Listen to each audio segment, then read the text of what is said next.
La famille, partagez cette vidéo au maximum. Ils détestent les dirigeants maliens parce qu'ils ne veulent pas entendre ces vérités. Écoutez attentivement le discours d'Abdoulaye Diop prononcé il y a seulement 30 minutes. Je ne veux pas aller dans mille chemins. Nous-mêmes, au Mali, après le coup d'État, on a été approché par un pays dont je vais taire le nom ici, mais si on insiste, je peux le dire aussi, je n'ai pas peur, pour nous dire, écoutez, de combien de mois de transition vous avez besoin pour qu'on dise à la CEDEAO de vous foutre la paix? Avez-vous suivi? Selon vous, c'est qui? Non, continuons, c'est très intéressant. Contre une orientation qu'on nous voulait, qu'on n'a pas voulu prise, qu'on n'a pas voulu prendre, jusqu'à présent, on est en train de payer le prix. L'Afrique a délégué sa responsabilité aux Nations Unies, qui a des limites institutionnelles pour nous aider. Et on n'est pas venu. Comment vous pensez que les populations maliennes, 10 ans, ont été tuées, massacrées par dizaines, par centaines, par milliers? On ne voit personne. Et subitement, il y a un chef d'État qui est entre les mains des gens, on trouve les moyens. La vie humaine, c'est quoi? Ça aussi, on peut se poser ce type de questions, quelle que soit l'importance d'un chef d'État. Est-ce que ces populations qui ont été tuées méritaient d'être tuées ou leur vie humaine ne vaut rien? Et ça, on voit ça aujourd'hui encore. La vie humaine en Ukraine n'est pas la vie humaine au Sahel. Là encore, je vais mettre en cause nos amis de l'Union européenne, tes anciens amis, où quand on se battait, on a négocié, vous et moi, avec d'autres de vos collègues pendant des années au Sahel. Il y avait la mission européenne de formation, il y avait ECAP, il y avait des militaires européens. On dit, aidez-nous, ils étaient en train de former nos gens, ils investissent des centaines de millions d'euros. On a dit ce que nous voulons, c'est train and équipe, former et équiper les gens. Mais les militaires maliens qui étaient engagés dans les formations européennes devaient amener leurs propres munitions. Et on nous a toujours dit que l'Union européenne ne donne pas d'armes létales. Et ce qu'on donne en Ukraine, ce n'est pas des armes létales? Est-ce que la vie d'un Ukrainien vaut mieux que la vie d'un Sahélien? 2 poids, 2 mesures. Subitement, il y a la guerre en Ukraine, subitement, les armes létales sont autorisées. Et les Sahéliens qui sont morts par milliers, qui a ça sur la conscience de ne pas avoir fait ce qui est nécessaire, et de venir aujourd'hui accuser le Mali de dire oui, mais vous travaillez avec la Russie, vous ne travaillez pas avec moi, etc. Vous me tournez le dos.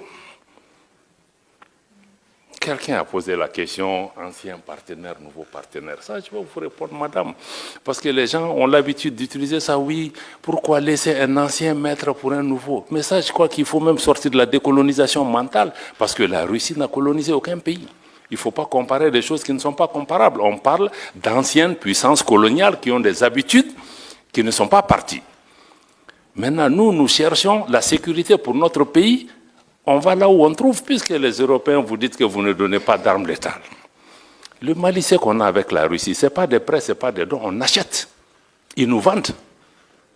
On est parti avec les Européens, avec les Américains, on dit qu'on achète, ils disent qu'ils ne vendent pas. Mais vous voulez que je lutte contre Al-Qaïda, l'État islamique, avec des bâtons?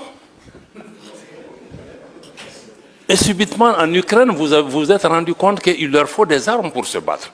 Donc je pense que quand on fait ce genre de comparaison aussi, il faut qu'on se dise, non, nous on n'est pas dans ça. Avec chaque partenaire, on cherche ceux qui peuvent résoudre pour le moment donné. Si c'est la Russie qui peut m'aider sur le plan militaire, je ferai.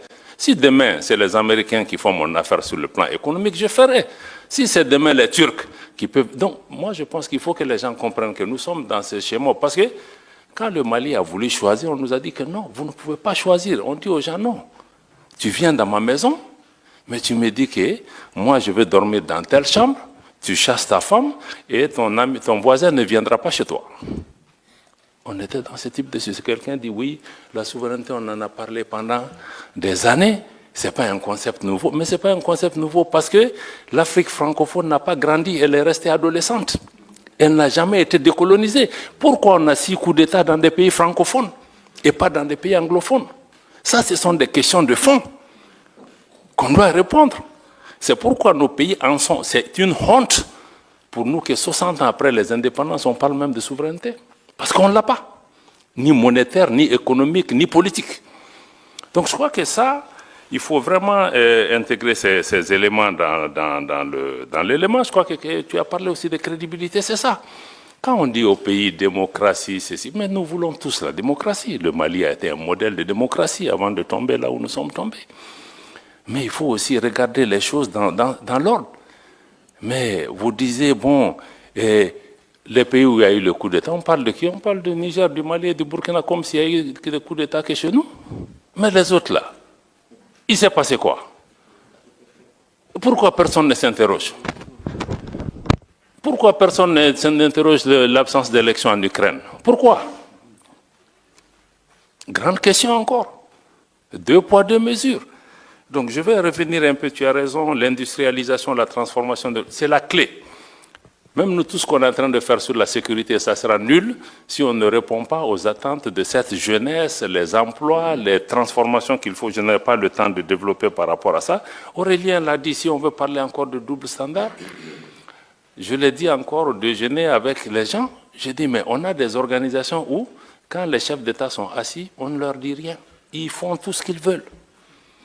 Mais quand il y a un nouveau qui a fait un coup d'État, on s'abat sur lui avec toutes les armes. Mais ceux qui sont là souvent aussi, qui créent des conditions pour qu'il y ait même des coups d'État et des troubles chez eux. Mais il faut que les chefs d'État qui sont en face de leur père aient le courage, souvent, de leur parler. Parce qu'on ferme les yeux jusqu'à ce qu'un militaire vienne tomber dans la sauce, et puis on se réveille subitement. Donc c'est ça le problème. Donc il y a des coups d'État aussi institutionnels. Il l'a dit, il ne faut pas avoir peur du mot. Donc d'autres font avec les armes, mais d'autres sont très rodés dans d'autres types de façons de faire. Les deux conduisent souvent au même type de problème. Donc il faut qu'on ait... La famille, y a-t-il une chose à ajouter? Devrions-nous faire une analyse parce que je trouve qu'il a tout dit.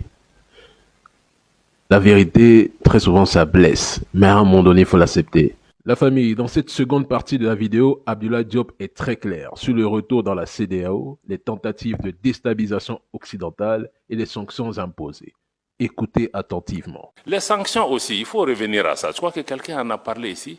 Pourquoi les sanctions n'ont pas marché? Ça n'a pas marché parce que l'objectif des sanctions dures qu'on a vues, fermeture des frontières, des banques, etc., et privation des denrées de première, l'objectif c'était de faire tomber les nouveaux régimes en faisant de la population des boucliers humains, que la population va descendre dans les rues.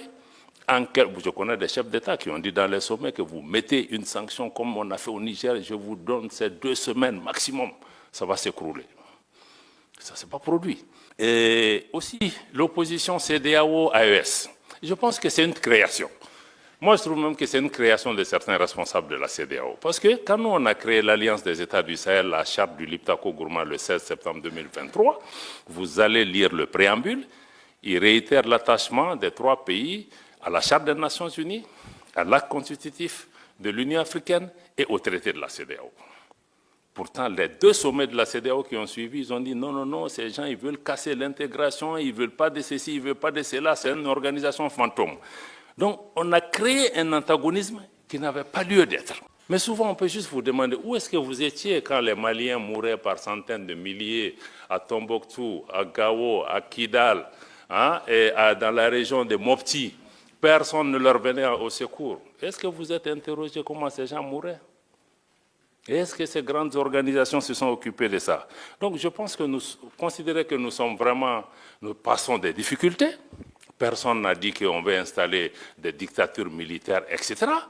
Mais on a dit qu'on est en train de construire un État, de créer des conditions pour un retour à l'ordre constitutionnel apaisé et sécurisé. Mais on est dans un contexte aussi géopolitique extrêmement tendu où des forces travaillent au quotidien pour nous renverser, pour créer des problèmes dans nos pays, y compris en utilisant la presse, la société civile. Au quotidien, le Mali est en train de démonter des tentatives de déstabilisation. C'est quotidien.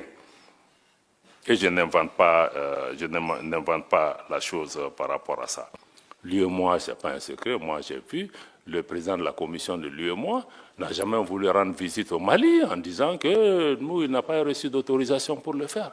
Mais quand on est même suspendu, toi, tu es secrétaire. Parce que quand on est suspendu, je vous dis, on est obligé de payer nos cotisations.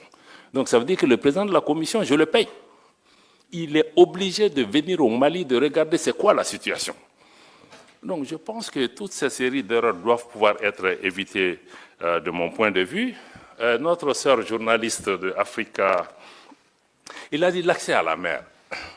Vous savez, l'accès à la mer n'est pas une condamnation à mort. L'enclavement. La Suisse est un pays enclavé. Deuxièmement, Nos pays ont vécu des années après les indépendances, avant la création de ces organisations. Nous avons des modalités. Nous avons même des modalités bien avant ça. Si un pays côtier peut te taper la poitrine, c'est parce que tu as des pays enclavés en face, qui sont tes clients. Parce qu'autrefois, nous, on pensait que c'est le Mali qui dépendait des pays côtiers, mais aujourd'hui, tous les pays où il y a des ports, ils sont tous à Bamako représentés en compétition. Parce que je peux décider d'utiliser Cotonou. Si Cotonou me fatigue, je vais aller à Dakar. Et il me faut. Donc, moi, je pense qu'être enclavé aussi, bon, c'est une contrainte physique, mais ce n'est pas une condamnation à mort. Les pays qui ont investi des milliards de dollars, qui se sont endettés pour renforcer les capacités de leurs ports, mais si nous, on n'utilise pas leurs ports, ils vont aller où? Alors moi, je crois que ceux qui disent aussi qu'on va venir, nous, je pense que notre président était très clair l'autre jour, il a dit que nous, on a pris un chemin de non-retour, il faut que les gens intègrent, mais je crois que les gens ne nous prennent pas encore au sérieux, il faut qu'ils le fassent. Mais posez-vous la question, et s'ils ne reviennent pas? Quelle est la réponse?